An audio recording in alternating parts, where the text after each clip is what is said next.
음.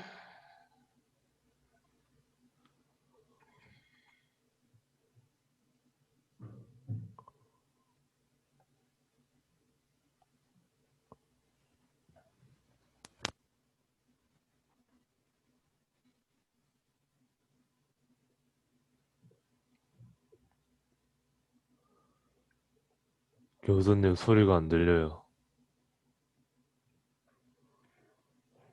네.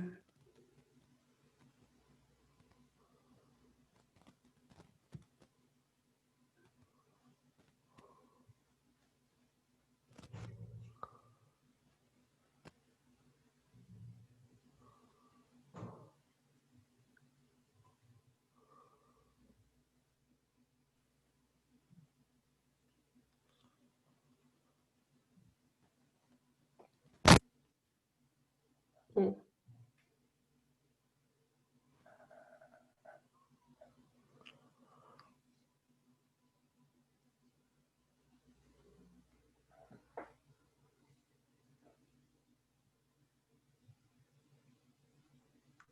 그러니까 이제 들려? 네네, 들려요. 네. 들리고 이제.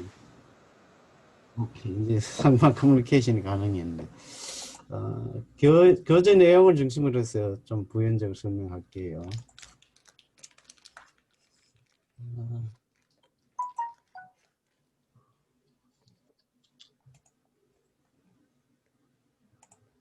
그래서 이게 이제 저 2차 세계대전 여러분 잘 알죠, 그죠? 우리나라도 이제 2차 세계대전이 끝난 1945년에 해방이 됐잖아요, 그죠? 해방이 되고. 전쟁 때 목격된 수많은 인권 침해와 사람에 대한 살상, 고문 이런 것들을 목격한 사람들이 반성을 합니다, 그죠? 그래서 인류 평화를 선언하면서 또 모든 지구상에 살아가고 있는 사람들의 어떤 인권 선언을 1948년 유엔이 인권 선언을 하죠. 보편적인 인권 선언입니다. 그렇죠? 그러다가 1972년에는 그 정신지체인의 권리 선언을 합니다. 정신지체인이라는 요즘 용어로는 지적장애인이에요. 그러니까 과거에는 1971년은 사실상 정신박약인의 권리예요. deficiency. 그러다가 이제 조금 더 순화된 용어 정신지체라는 소리. 정신지체라는 단어도 담고 있는 그런 그 부정적 의미 때문에 지금은 이제 지적 장애로 그렇게 바뀌었습니다. 장애도 이렇게 전문화되고 발달되면서.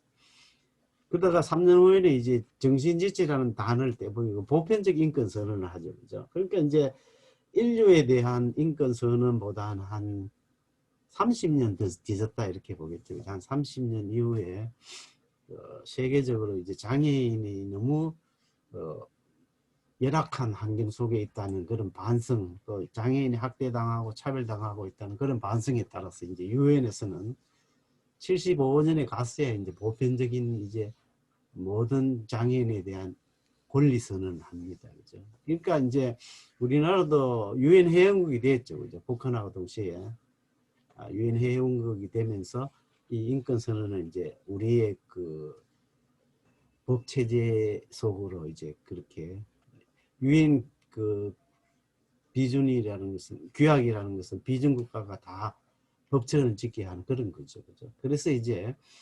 1975년이면 2020년 하면은 한 45년 전에 이제 장애인의 권리 선언했다고 볼 수 있겠죠. 45년 전이면 참 여러분 태어나기 전에 자식하면 옛날인데 그때부터 이제 우리나라가 세계의 어떤 기준에 장애인 복지라든지 이런 것들을 이제 좀 맞춰 나갔다 우리가 그렇게 생각해 볼 수 있을 겁니다. 그죠?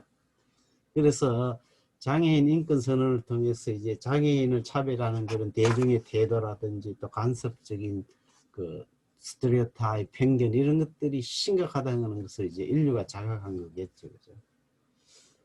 그리고 옛날에 그 뉴질랜드 학회에 가 보니까 브레진 스키라는 사람은 그 이 발표문에서 그 제목을 The Century of Megadeth라는 그런 주제를 가지고 연설을 합니다. 그 내용이 뭐냐면은 20세기 그러니까 1900년부터 1999년까지 100년 동안 거의 1억 7,500만 명 이상의 사람들이 그 정치적 학살, 그러니까 여러분 그 킬링 필드 알죠? 캄보디아에서는 반정부 하는 사람들을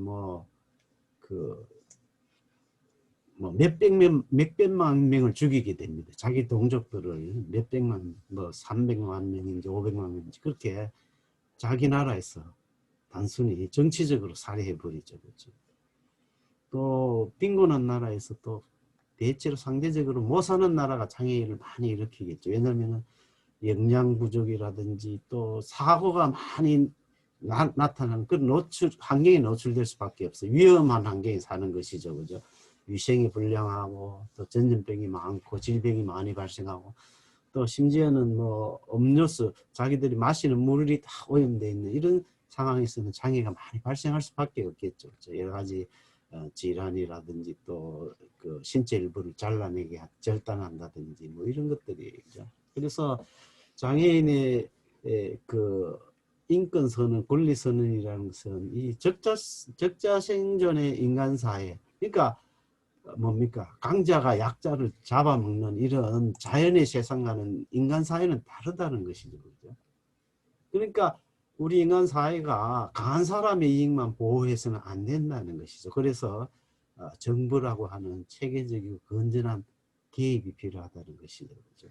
세금을 거두고 그 세금을 가난한 사람들에게 생존에 필요한 도움을 제공하기 위해서 합리적으로 사용하는 이런 과정들이 필요하다고 우리가 그렇게 볼 수 있겠죠. 그래서 이 장애인이 사회적 약자로서 우리가 윤리적 책임이 있다. 모든 사람들이 장애인에 대한 윤리 책임이라는 건 기본적으로는 생명윤리, 생명윤리, 그죠? 약자에 대한 보호, 이게 생명윤리의 기본입니다. 그죠? 생명윤리라는 것은 장애인 또 소수자와 같은 약자에 대한 보호의 보호, 지지. 기본적으로 인간 사회가 정글이나 밀림과 같은 그런 적자 생존의, 그러니까 강자 생존의 사회가 되어서는 안 되겠다는 그런 반성이라고 볼 수 있겠죠. 그죠? 그래서 이제 생명윤리라는 우리는 담론은 뭡니까? 사회가 추구하는 그런 공동의 목표에 장애인이 그 삶의 초점이 모아져야 한다. 그렇게 이야기하는 것이죠. 그렇죠? 그래서 유엔은 1981년 국제장애인회를 선포할 때 그 주제를, 큰 타이틀을 뭐냐면은 Full Participation and Equality. Full Participation이라는 것은 사회 모든 영역에 장애인이 자유롭게 참여할 수 있어야 한다는 거예요. 여러분 참여가 뭔지 이해가 됩니까? 용어가. 참여라는 것은 장애인도, 장애를 지닌 사람도 국회의원이 될 수 있고 시장이 될 수 있고 대통령이 될 수 있고 시의원이 될 수 있고 구의원이 될 수 있다는 건데 현실은 그렇지 않아요. 그죠? 우리 대한민국의 14개 시도에 장애인으로서 그 자치단체에 장을 하고 있는 사람은 아직도 한 사람도 없습니다. 이제 국회의원들도 5:15 비율로 따지면 15명 이상의 장애인 국회의원이 있어야지만 우리 국회에는 그렇게 많은 장애인이 있지 않습니다. 그러니까 참여라는 게 참 중요하게 기회를 고르게 주는 거 이런 걸 거예요. 그죠? 또 이퀄리티라는 건 공정성이에요. 공정. 사회 정의가 보장되는 사회. 그러니까 뭡니까? 자기 집안이나 부모들의 배경이나 재산 정도에 따라서 여러 가지 혜택을, 아빠 찬스, 엄마 찬스, 또 삼촌 찬스 이런 것을 허용하지 않는 그런 사회가 우리는 이퀄리티. 적어도 출발선상의 기회는 공정해야 된다, 평등해야 된다, 그렇게 보는 이런 관점이 장애인에 대한 보호, 또 생명력. 그죠? 장애인의 보호라고 하는 거 여러분 이상하게 생각하면 좀 그렇지만 이 보호라는 용어 자체도 굉장히 의존성 조장적이고 부정적인 의미가 있습니다. 왜 장애인이 보호받아야 되나? 그죠? 장애인이 보호가 필요 없는 사람은 그런 용어를 써서는 안 되죠. 그죠? 모든 장애인이 보호가 필요하다는 것은 아니고 또 보호라는 게 굉장히 온정적인 또 가부장적인 그런 태도를 담고 있기 때문에 우리 보호라는, 요즘은 또 용어 자체도 이제 영어 단어가 participation에서 inclusion으로 바뀌었어요. 그러니까 inclusion이라는 굉장히 강력한 의미를 가지고 있잖아요. 단순히 너 참여해라 이게 아니고, 우리가 문을 열어놨으니까 너 참여해라 이게 아니고, 이제 요소에 넣어주는 거예요. 그죠? 사회가 전체적으로 이렇게 장애인들 넣어주는. 이런 노력이 굉장히 중요하다고 볼 수 있겠죠. 그래서 이제는 사회가 추구하는 그런 공동의 목표라는 것은 장애인의 삶에 초점을 둡니다. 그죠? 장애인의 삶이라는 건 뭡니까? 과거에 이야기하듯이 최소 생활이 아니고, 여러 가지 장애인이 살고 있는 그 생활 환경이라든지 배후 조건을 우리가 고려해야 되고, 또 하우징, 주택과 같은 거죠. 또 소수 집단의 문제는 항상 어디서 나타납니다. 미국이 최근에 뭡니까? 흑인 학대라든지 흑인을 경찰들이 무자비하게 그 살인하는, 살해하는 이런 것들을 보잖아요. 그죠? 백인들 같으면 그렇게 다뤄지지 않았을 텐데. 우리 사회도 마찬가지로 장애인이기 때문에 굉장히 불리하고 심지어는 죽음을 당하는 그런 경우들이 많이 일어나고 있습니다. 아직도.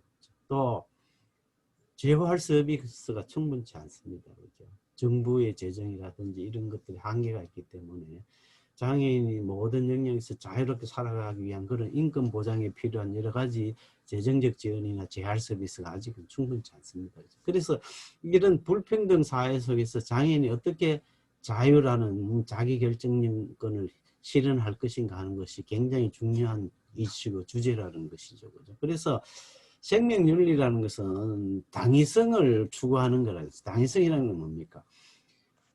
사람인 이상 생명을 지닌 사람이, 살아있는 사람이라면은 누구나 누려야 할 그런 권리, 그죠? 권리. 거기는 많은 조건들은 의미가 있겠죠. 그죠? 그래서 우리는 장애인이라는 소수자의 입장에서 볼 때는 우리 삶의 도덕적 형태를 항상 생각한다는 거예요. 삶의 도덕적 형태라는 것은 뭡니까? 사람들이 본질, 본성은 무엇이냐. 여기에 대한 이해가 필요하다는 것이죠. 그죠? 그러니까 삶의 도덕적 형태가 뭐냐는 것이죠. 우리가 이웃을 돕고 또 나쁜 짓 하지 않고 악행을 저지르지 않고 남에게 선한 것을 베푸는 이런 도덕적 형태를 우리가 논의해야 한다는 것이죠. 왜냐하면 개인의 자율성이라든지 개인의 양심에 맡겨놓기는 지금은 너무나 험악하고 복잡한 사회가 되었다는 것이죠. 우리가 학교라든지 이제 종교기관 이런데 또 정부가 개별 시민의 도덕적인 교육이나 도덕적 신념에 대해서 지금 충분한 교육을 제공하고 있지 않습니다. 그죠? 그래서 우리는 일단 사회적 존재예요, 사회적. 지금은 비록 이제 비대면 사회라는 새로운 우리가 경험을 맞이하고 있지만 우리 사회적이 기본적으로 가정 내에서 부모 관계, 가족 관계, 또 이웃과의 관계, 또 학교면 학교 동료나 교수, 학생과의 관계라든지 직장에서의 관계, 이런 모든 것들이 얽혀있는 그죠? 믹스도 되고 메시도 되어 있는 그런 사회 속에서 우리가 개별적으로 살아가는 이런 사회는 좋은 사회를 만들어 가려면 우리 역시 어떤 도덕성을 확립해야 한다. 이게 기본적으로 생명윤리의 기반이 도덕성이라는 점이에요. 왜 장애인에게 정부가 돈을 더 많이 써야 돼? 세금을 면제해 줘야 돼? 이런 여러 가지 논쟁거리가 있을 수 있잖아요. 그죠? 그래서 우리가 장애인의 인권과 생각에서 자기 책임이라는 요소를 강조하고 또 한편으로는 사회가 이루어나갈 공동선이라는 것을 생각해 본다는 것이죠. 왜냐하면 우리가 개인의 생활 양식과 사회 질서와의 어떤 관계를 생각할 때 사람들은 누구나 뭡니까? 존중을 받고 싶어 해요. 또 존경을 받아야 해요. 또 동시에 뭡니까? 이 사회적 기능, 여러분 군에 가고 세금을 내고 여러 가지 사회 봉사하고 이런 국가의 어떤 의무 이런 것들을 적극 참여하고 거기에 동참해야 한다는 그런 의무가 있습니다. 국민의 4대 권리와 의무 뭐 이런 것들이 있죠. 4대 의무와 권리.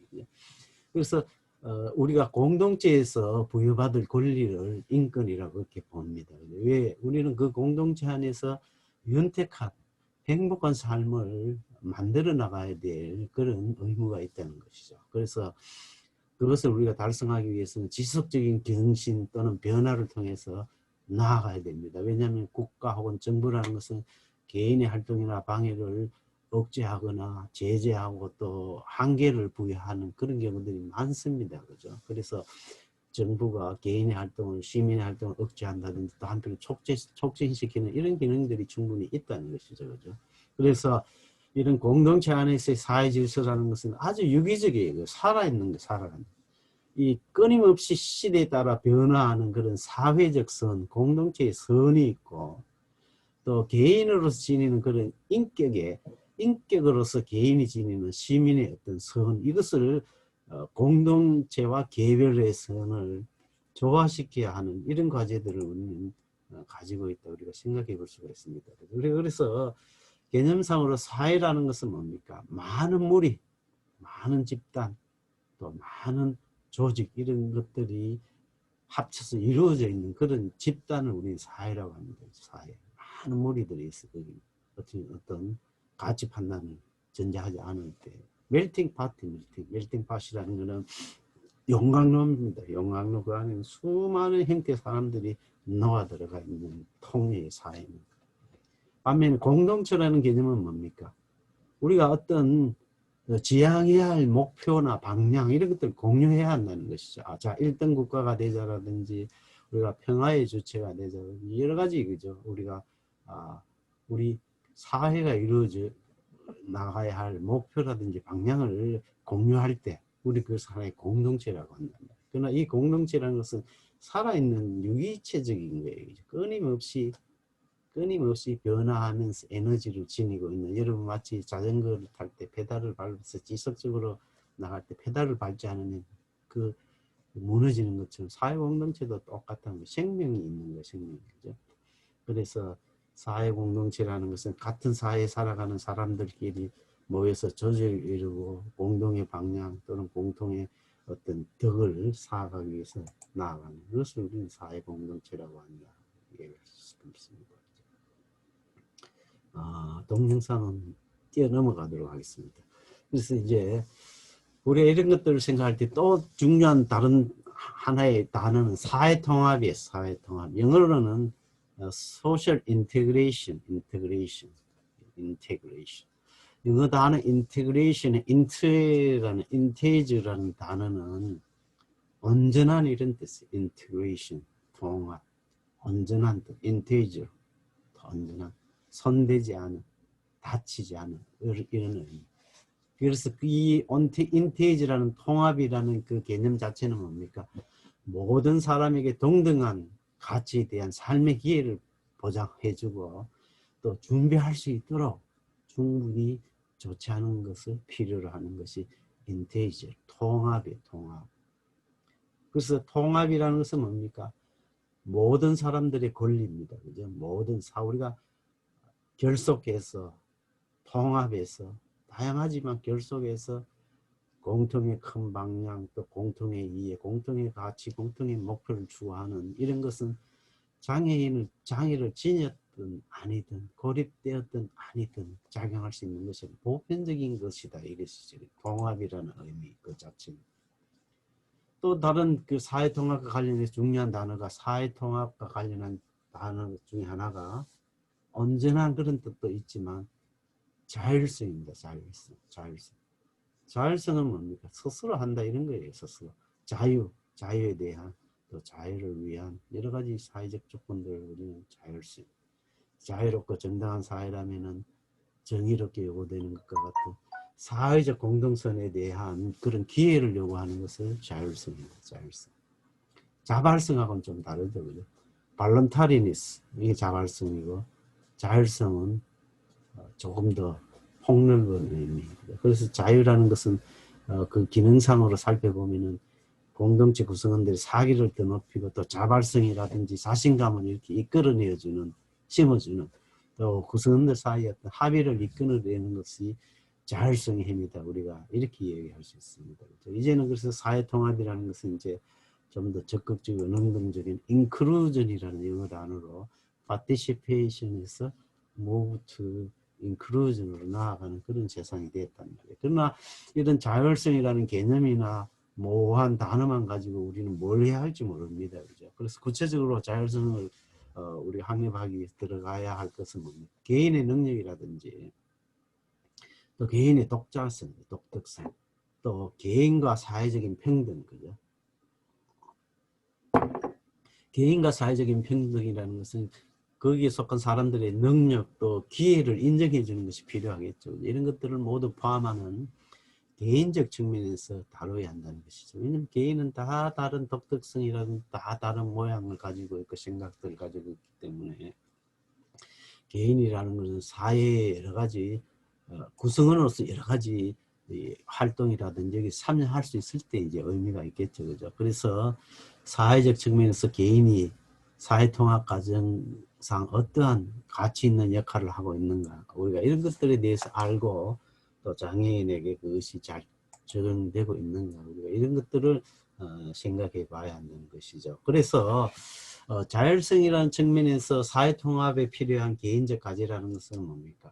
개인적 능력 개발이 필요해요. 여러분들이 평생교육, 지속적으로 교육받아 나가는 것은 내 속에 내재하고 있는 그런 잠재력을 충분히 발전시키는데 어떤 목표가 있겠죠. 또 그것을 끊임없이 재평가해야 돼요. 나의 능력을 재평가하는 것. 또 개인의 독자성, 나의 독특성과 더불어 공공의 어떤 정체감을 우리가 확립을 해야 합니다. 나는 우리 사회에서 어떤, 또 우리 학교에서 어떤 역할, 또 어떤 지위에 있다든지. 또 자율성은 자기 해방을 의미합니다. 내가 어떤 전제 조건으로부터 자유로운 거죠. 그 뭐 부모의 요구, 또 어떤 그 교회의 요구, 뭐 또는 성당의 요구, 이런 것들로부터 자유롭게 독립적으로 생각하고 행동하는 것. 또 사회적 해방, 공동체에서 어느 정도 공동체 규범이나 틀 안에서, 프레임 안에서 이제 자유로워지는 거, 이걸 필요하겠죠. 그죠? 그러기 위해서는 뭡니까? 끊임없이 개인에 대한 사회적 평가와 또 거기에 따른 적응, 이런 것들이 따라줘야 되겠죠. 그죠? 그러나 크게 봐서는 뭡니까? 국가가 시민의 삶을 긍정적으로 변화시키는 데 영향을 미칠 수 있는 것이죠. 그죠? 심지어 시민의 삶뿐만 아니라 시민의 생명에도 영향을 미칠 수 있다는 것이 이번에 코로나19 사태를 보면서 우리가 충분히 경험하고 목격하고 있는 것입니다. 그죠? 그래서 이제 그 인권이라는 더 좀 더 구체적인 주제에 들어가 보면은, 인권은 한자라면 사람 인자에 권리할 때 권리입니다. 그죠? 인권이라는 것은 사람이면 가지는 기본적 권리죠. 즉 인간의 권리인 거 말 그대로. 인간의 권리라는 것은 뭡니까? 우리 본성 속에, 본질 속에 내재된 권리죠. 내재된. 그래서 우리는 인권 없이는 인간답게 살아갈 수 없다, 이렇게 이야기하는 것이죠. 다른 한편으로는 크게 봐서 인간이 사회생활을 영위하면서 마땅히 누려야 할 그런 권리를 인권이라고 합니다. 그죠? 그래서 내가 세상에 태어나서 성장해 나가면서 바라는 거라든지 희망하는 것들, 또 요구하는 것들, 이런 것들을 하나의 권리를 개념으로 성화시킨다는 것이죠. 그래서 어떠한 개인적인 조건에도 상관없이 마땅히 누려야 할 그런 권리, 모든 권리죠. 여기에는 뭐 교육권, 생활권, 뭐 근로권, 이런 것들이 다 포함된다고 볼 수 있겠죠. 그죠? 그래서 우리가 유엔 규약을 살펴보면은 제3차 유엔서는 1조에 사람은 누구나 태어날 때부터 자유롭고 존엄하고 권리에 있어서 평등하다고 이렇게 증명하고 있습니다. 그죠? 그는 현실은 많이 다르죠. 그죠? 또 유엔 인권서는 제2조는 인종이라든지 피부색, 성별, 어느 종교, 정치적 또는 그 밖의 견해라든지 민족적 출신, 사회적 출신, 재산 출신, 또 기타 지위에 따른 어떤 종류의 구별 없이 모든 권리와 자유를 누릴 권리가 사람 누구에나 있다고 그렇게 증명하는 것이죠. 그래서 유엔 인권선언 48년 유엔 인권선언을 구체적으로 살펴보면, 첫째는 생명권이 생명권, 또 신체 자유, 안전. 그렇게 따지면은 이제 치료 받을 수 있는 권리, 뭐 이런 거 다 포함되겠죠. 그죠? 두 번째로는 노예라든지 예속 상태에 놓이지 않는 그런 권리. 이건 어떻게 보면은 정치적 권리라고 볼 수 있습니다. 또 한편으로는 뭡니까? 고문이라든지 잔혹한 행위, 또 비인도적인, 또 모욕적 취급이라든지 형벌을 받지 않아야 할 그런 권리가 있습니다. 또 법 앞에 인간으로서 인정받을 그런 권리가 있습니다. 그죠? 또 법의 평등함 보호, 예를 들면은 돈이 없어서 변호사를 뭐 활용할 수 없다든지 뭐 이런 것들, 그죠? 또 기본권 침해가 일어났을 때 거기에 대해서 구제받을 수 있는 그런 권리죠. 또 임의적인 이유로 체포, 구금, 추방당하는 이런 정치적인 박해를 받지 않아야 하는 그런 권리를 증명하고 있습니다. 또 유죄로 입증받기 전까지는 무죄 추정의 원리는 우리나라도 당연하죠. 그죠? 또 법률의 보호, 또 이전과 거주의 자유, 국적을 가지고 있는 국적을 또 혼인해서 가정을 이루는 권리죠. 또 자기 자신의 어떤 재산이라는 것을 소유할 그런 권리를 우리는 인권의 영역으로 포함시키고 있습니다. 그죠? 또 나아가서는 뭡니까? 사상이라든지 양심, 종교의 자유, 또 이런 것들이 또 휴식, 또 여가를 뭐 이런 것들이 쭉 그 유인이 선언한 구체적 인권의 영역이라고 볼 수 있습니다. 그러니까 우리가 인권이라고 할 때는 우리가 살아가면서 또 시간, 공간을 초월해서 생각해 볼 수 있는 모든 권리, 교육받을 권리도 있죠, 그죠? 또 문화적 권리도 있고. 그러니까 이런 것들은 역시 그 돈이 많은 선진국에서 충분히 가능하겠지만 재정적인 제약이 있는 나라는 인권이라는 그 상대적인 그런 개념이라고 또 볼 수 있겠죠. 어떻게 보면. 이런 것들이 또 아직도 여러 나라에서는 국가 권력, 정부가 그 국민을 탄압한다든지 압제하는 그런 나라도 많습니다. 특히 독재자들이 활발히 활동하는 그런 국가라든지. 그래서 이런 인권의 개념과 역사를 살펴보면은 초기에 계몽주의 시대에 이제 자연법 사상이라는 것이 나타났습니다. 그죠? 그러니까 계몽주의 이전에는 뭡니까? 신학이 세계를 지배했다고 볼 수 있겠죠. 그죠? 신학이 세계를 종교가 국가를 지배하는 이런 제대. 근데 이 시대에 반해서 뭡니까?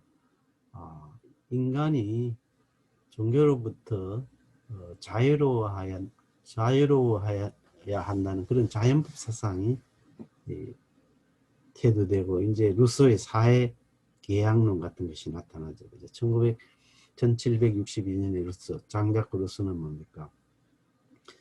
사회 계약론을 통해서 사람들이 예속 상태에서 빠져나올 수 있는 정치 형태를 강력하게 역설합니다. 그 당시에는 신분주의 사회 아니겠어요, 그죠? 태어나면서부터 귀족이라든지 노예 이런 신분이 갈라지는. 그러면서 이제 몽테스키의 법의 정신은 소위 말 그대로 상금 분립이 자유를 위한 최고의 해결 방법이다. 그렇게 보는 것이죠. 그 이전에 로크는 뭡니까? 정부는 사람들의 생명, 자유, 재산을 보장해야 하는 그런 목적을 가져야 한다고 전명하기 시작합니다. 그렇죠? 그래서 1세대 인권은 이제 정치적 권리라고 볼 수 있습니다. 그죠? 근대 시민혁명을 통해서 이제 정치 권력의 남용이라든지 오용으로부터 보호하는 그런 것들을 강력하게 주장하고 요구하죠. 그죠? 뿐만 아니라 국가는 개인의 사생활을 간섭하지 말라는 이런 권리. 또 이것이 이제 궁극적으로는 자유권, 시민권 형태로 세계 인권 선언으로 발전하게 됩니다. 그죠? 그래서 이게 정치적 권리였다면 2세대 인권은 뭡니까? 사회적 권리 또는 경제적 권리, 문화적 권리 뭐 이렇게 생각할 수 있습니다. 그죠? 근대 시민혁명이 모든 인간의 인권을 선언하면서 정치적인 권리를 주장했지만 경제적 불평등은 여전히 존재합니다. 그죠? 그것이 사회주의 국가에서는 하고 자본주의 국가에서는. 그죠? 그래서 국가에 일정한 배려를 요구하는 이것이 하나의 사회권, 그죠? 2세대 인권, 생존권적 기본권이라고 봅니다. 그죠? 그래서 1919년 독일에서는 최초로 바이마르 헌법을 통해서 국민의 경제생활 질서를 천명하게 됩니다. 그죠? 그러니까 자본가의 무한 착취라든지 또 재벌의 횡포 이런 것들로부터 국민을 보호하자는 것이죠. 그죠? 그래서 이제 최근에는 3세대 인권이라고 해서 집단권이라든지 연대의 권리를 인정해 달라는 것입니다. 그래서 국경을 초월한 연대라든지 단계를 이제 주장하고, 그래서 이 영어 단어 solidarity라는 것은 solidarity는 사회 통합이라는 그런 용어로 해석되기도 합니다. 그죠? 견고하게 서로가 이렇게 결집되어 있는 상태로 solidarity, 결속. 이것이 제3세대 인권의 특징이라는 것이죠. 그래서 에밀 듀르케임 같은 사람은 이런 그 기계적 연대와 유기적 연대로 이 사회를 구분하고 봅니다. 그죠? 그래서 인권은 공동적으로 동의하는 그런 성격의 권리라는 것이죠. 그래서 인권이라는 것은 뭡니까? 누구에게나 기본적이고 필수적인 권리들, 대신할 수 없는 것이죠. 생명권은 한 가지죠. 그죠? 생명윤리. 또 인권은 상황에 따라서 달라질 수 없다. 또 장소에 따라서 달라질 수 없다. 그죠? 또 인권이라는 것은 국가 권력과 항상 충돌하겠죠. 그죠? 그래서 이런 정당성의 판단, 이런 것들은 인권 측면에서는 국가 권력을 제한할 수도 있죠. 이게 늘 상충되겠죠. 그죠? 정부의 권한과 개인의 자유를 보장하기 위한 권한은 항상 충돌되고 절충될 수밖에 없습니다. 그죠? 그러나 궁극적으로 우리가 사회생활을 하면서 실제로는 그 법으로 보장할 수밖에 없어요. 그죠? 그래서 인권이라는 것은 법에 따라서 보장되고 있지만 그 이상의 의미를 내포하고 있는 것이 인권이다. 그죠? 왜냐하면 법이라는 것은 항상 사람들이 만들어가고 없애는 거잖아요. 그죠? 그러니까 법이라는 건 시대성을 굉장히 반영하고 있지만, 그러나 굉장히 앞서가는 지금과 같은 사회에는 법이 실질적으로 필요한 그런 것들을 못 따라가는 그런 경우들이 많습니다. 그죠? 그래서 법의 해석이라는 것이 이렇게 또 좀 상황이나 여러 가지 조건이 달라질 수도 있겠죠. 그죠? 그래서 장애인의 인권은 기본적으로 뭡니까? 사회적으로 불리한 장애를 지닌 사람들에게 보호를 제공하는 그런 정의로운 사회다. 이렇게 쭉 이제 역사적으로 발전해 옵니다. 그러니까 보편적 인권 위에다가 장애라는 특수성이 보태진 것이 장애인의 인권이라고 볼 수 있습니다. 특히 뭡니까? 물리적 환경. 예를 들면 휠체어 장애인들이 사용하기 힘든 고층 빌딩, 회사, 직장, 학교, 교육 장소, 이런 것들은 인권 개념에서 접근하지 않으면은 근본적으로 해결할 수가 없습니다. 그죠? 그래서 장애인도 인간적 존엄성, 또 기본적인 권리를 보장받아야 한다는 이런 것이 장애인의 인권이겠죠. 그죠? 왜냐하면은 과거에도 여러 연구에서 살펴보면 장애인은 투표율도 낮고, 장애인은 검진율도 낮고, 장애인은 치료율도 낮고, 이렇게 사회적으로 이렇게 디스패리티, 어떤 갭이 많이 존재했어요. 장애를 지닌 사람과 장애를 지니지 않은 사람들이 사회생활 혹은 기본 생활을 살아가는 데 있어서 격차가 굉장히 많이 벌어졌다는 것이죠. 그죠? 예를 들어 학력 수준만 하더라도 장애인의 뭐 평균 그 학력은 뭐 고졸이라고 치면은 일반인의 평균 교육 수준은 뭐 전문대학 수준이라고, 이렇게 굉장히 차이가 계속 나고 있는 것입니다. 그러니까 이런 간격을 없애가는 것이 장애인의 인권을 보장하는 과정이라고 우리가 그렇게 생각할 수 있겠죠. 그죠? 그러니까 정말로 선진국에서는 장애인이라는 단어가 필요치 않을 정도로 장애인도 다른 시민과 똑같은 대접을 받고 있는 것이죠. 그죠? 그러니까 뭐 미국 사회만 가더라도 특수학교를 별도로 만들어 놓지 않고 통합해서 전부 거기서 어릴 때부터 거기서 이제 같이 자라니까 장애가 뭔지 모릅니다. 그죠? 장애인 스스로도 그것을 인지할 필요가 없고, 또 이웃이나 친구들도 그 특별한 뭐 장애라는 조건으로 받아들이기보다는 내 친구가 가지고 있는 상태, 이런 정도로 인식하게 되죠. 그죠? 그래서 장애인의 인권은 뭡니까? 직업을 선택할 권리, 또 일에서 정당한 보수를 받을 권리, 인간다운 생활을 보장받고, 또 문화생활, 체육, 여가.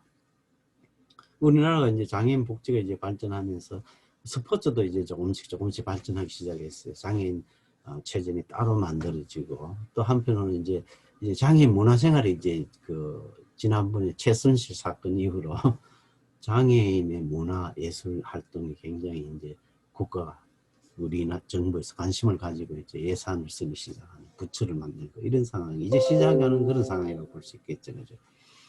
또한 생활권이라는 것은 뭡니까?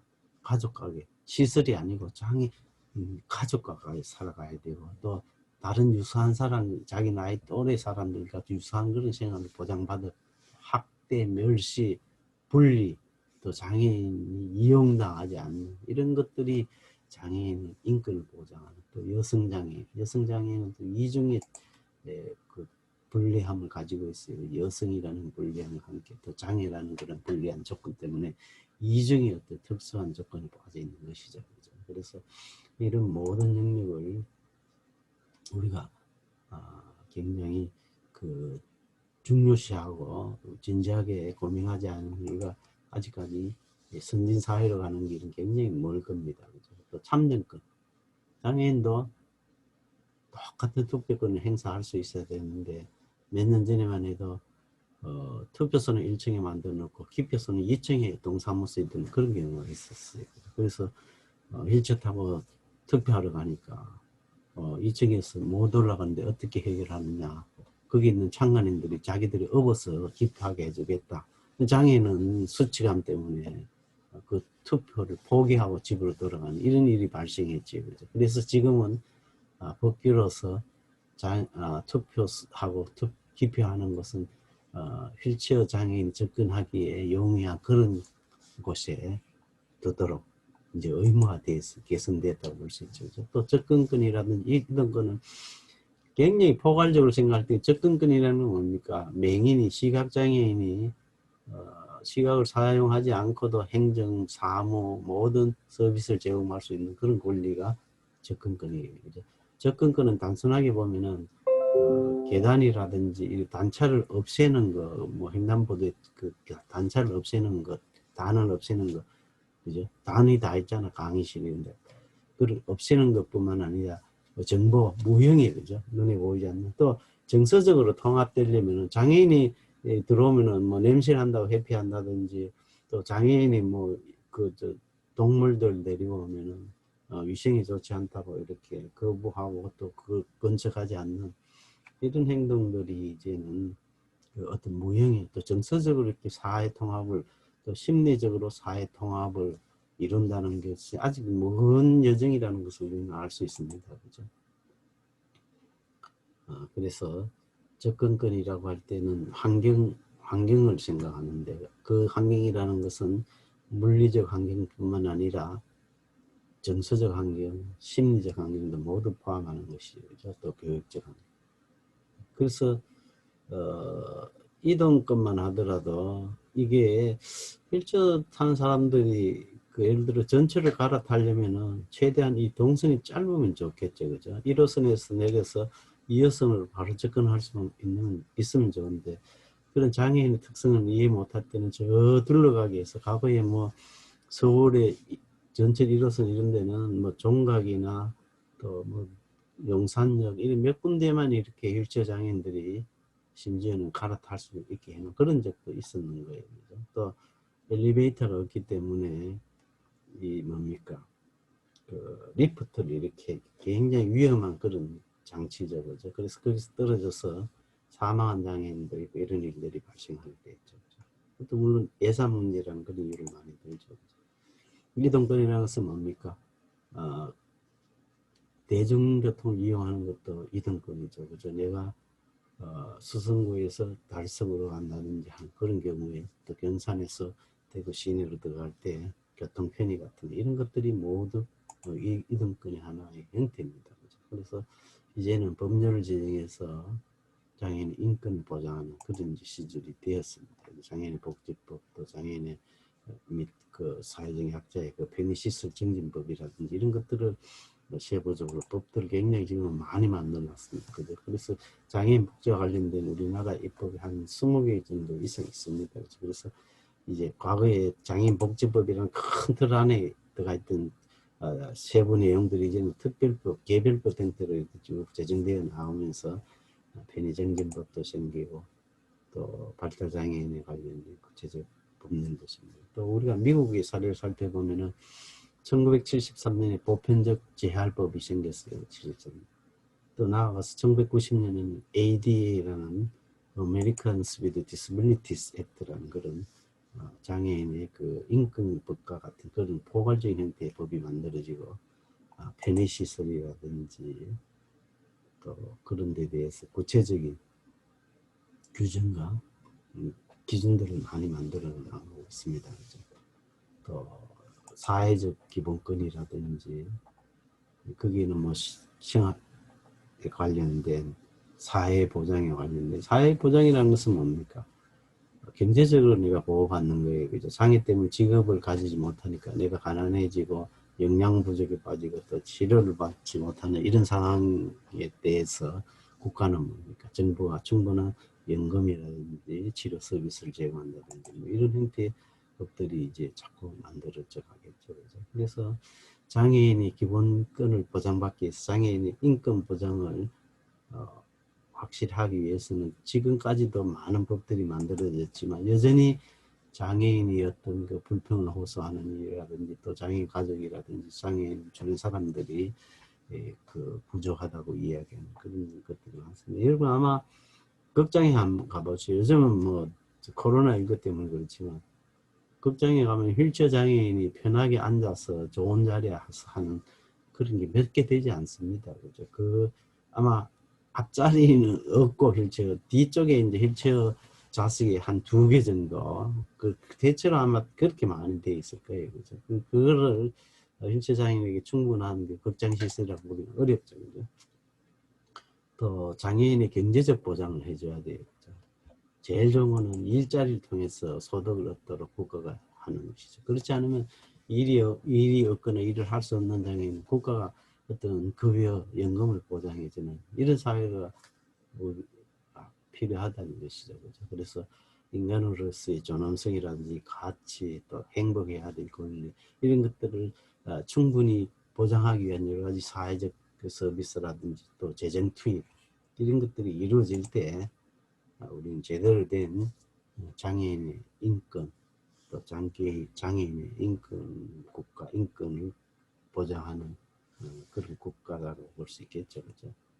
그래서 우리는 기본적으로 모든 법률 중에 보면 마들법이라고 볼 수 있는 헌법 속에 보장하는 그런 인권에 관한 조항들은 장애인에게도 똑같이 적용되어야 하고 그 외에도 여러 가지 평등을 보장할 수 있는 것, 또 인간다운 질적인 삶, 영어로는 decent living이에요.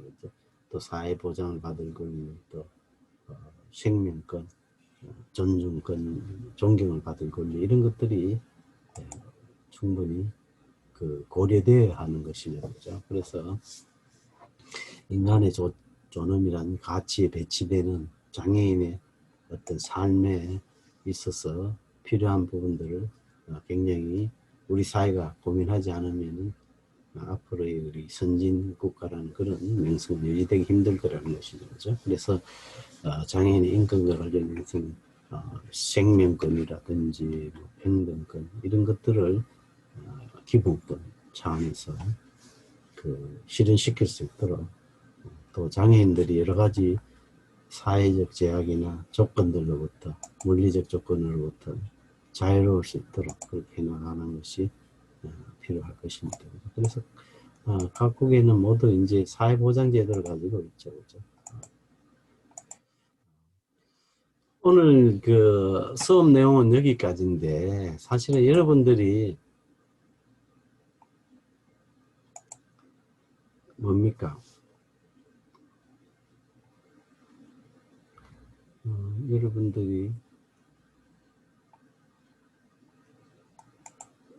여러분들이 뭡니까? 여러분들이 그 이 교재 챕터 말미마다 토론 주제가 있습니다. 토론 주제. 그래서 이 교과목은 사실은 이 토론 주제를 하나하나 이렇게 많이 다뤄가면서 심층적인 그런 공부를 해야 되는데 최근에 바이러스 상황으로 여의치 않은 것 같아요. 그래서 여러분들이 이제 얼굴을 한번 드러내고 채팅창에도 이제 여러분들이 뭡니까? 인사와 이름. 이름 한번 남겨주세요. 그죠? 지금 소리가 안 들려? 지금 들리죠? 아, 들리네. 그지? 들려요. 음소 다 한번 해제해 보세요. 그죠? 얼굴도 드러내고, 얼굴도 드러내고, 얼굴 잘 드러내다가,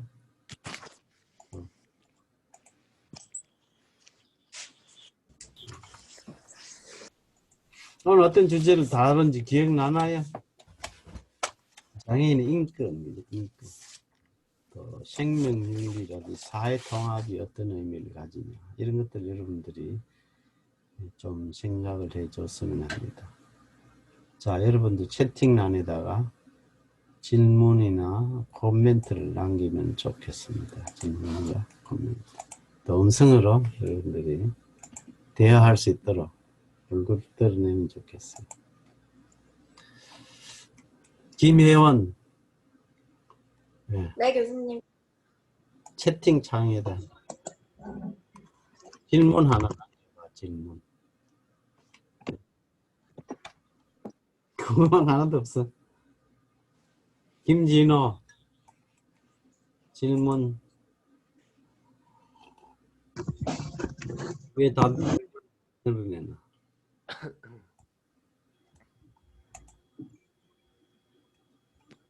아, 컴퓨터 선언증 등록이지. 그 다음 주는 이제 대면 수업이다, 그죠? 여러분들 발표 준비 잘 돼가고 있나요? 팀 주제 다. 네? 질문해 볼까? C만 피하자. 박상철 왔어? 박상철 안 보이네. 박상철 이래가지고는 학점을 받겠나? 김준호. 네. 김준호. 주제를 뭘로 정했어요?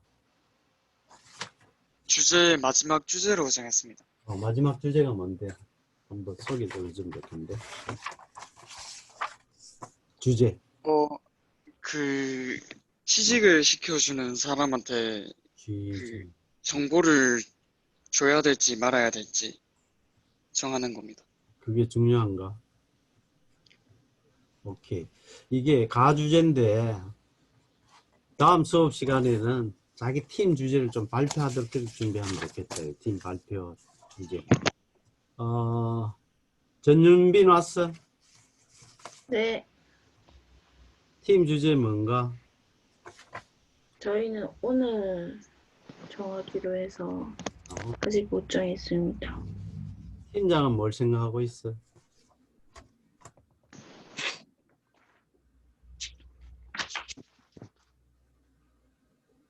네, PPT LMS에 온라인 강의는 올려줄 텐데 보자. 김진경 왔어? 김진경 안 왔구나. 왔어요. 팀 주제. 저희도 지금 다음 주 전에 정하기로 해가지고. 팀장 네. 생각은 뭐야? 팀장이 관심 있는 거는 팀장이 그것도 생각해 봐야 될 것 같습니다. 아무것도 생각이 없어? 그렇게? 추석 전날이라 가지고. 네, 다 약속 있고 막 그래가지고. 아니 본인 건 이번 주. 저 그러니까 생각하고 있습니다. 뭘 생각하는데 그래? 자기 생각 그렇게 표현 못하면 되겠나? 김무성 있어? 김무성 있네. 네. 발표 주제. 발표 주제는 이제 그 제목. 내담자가 무엇을 원하는지 그리고 어떻게 해야 도와줄 수 있는지 그런 걸 주제로 바탕으로 했습니다. 내담자로 할 때는 네네. 장애인이다. 네, 맞습니다. 근데 도와준다. 그것도 용어 좀 고민해 봐야 되겠다. 네네. 도와준 너무 좀 수동적이지나 의존적이지 않는 그런 그런 단어였으면 좋겠다. 이제. 자, 보자. 김정섭 안 나왔어? 김정섭이 없네. 김정섭. 보자. 팀 주제. 김정섭 왔잖아. 네? 나가지는 않은 것 같은데. 김정섭이 이야기 보지. 김정석 내 말 안 들려? 커놓고 갔나 컴퓨터. 김정석 한번 이야기해보지. 응? 마이크가 안 된다고 합니다. 지금 잘 들려. 아, 김정석이 옆에서. 그럼 조장이 있어. 여상호이나 유주연 있어. 유주연. 팀 주제 드라마 다른 사람 한번 물어보자. 이경수 없나? 있네. 네, 교수님. 팀 주제 저희 시나리오 2번 했고 폐기종 환자의 그 광산에서 일할 수 있나에 대해서 내가 말하는 거는 다음 주 수업상의 시나리오도 중요하지만 발표팀 주제 아직 그 논의 안 했구나. 대체로 정진영 있어. 정진영. 네, 교수님. 수업중 발표 주제 하나 있잖아. 팀 발표. 그지? 주제 뭔가? 저희도 시나리오까지만 살펴보고 아직 주제를 못 정해가지고. 그러면은 다음 주 수업할 때 시나리오 외에 자기 팀 발표 주제 그걸 좀 소개하면 좋겠다. 2개 좋아. 그러니까 여러분 조마다 준비해야 될 게 뭔가요? 조마다 내가 채팅란에 쳐놓을게. 여러분들 이름하고 올리세요. 조마다 그죠? 조마다 시나리오 발표 하나 하고 또 팀 발표 주제를 수업 중 알려주세요. 알려주세요라는 소개하는 거예요. 설명해 주는 거. 그지? 자, 그러면은 오늘 수업은 여기서 끝낼 테니까 여러분 그 채팅에다가 이름, 오늘 수업한 사람의 이름 이렇게 채팅란에 치고 그 나가도 좋습니다. 그죠? 자, 이제 종료할 테니까 여기 채팅을 해야 내가 그걸 저장하면은 출석표가 쭉 나온다. 오늘 밴드도 안 했습니다. 그죠? 네. 쭉 하고 나가도 됩니다. 자기 이름 채팅란에 쳐놓고 나가세요. 그럼 내가 이거 파일 저장할 테니까. 이해되죠? 그죠? 오케이. 자, 종료합니다. 여러분 발표는 창의적인 방식으로 해주면 좋겠어요. 그죠? 자,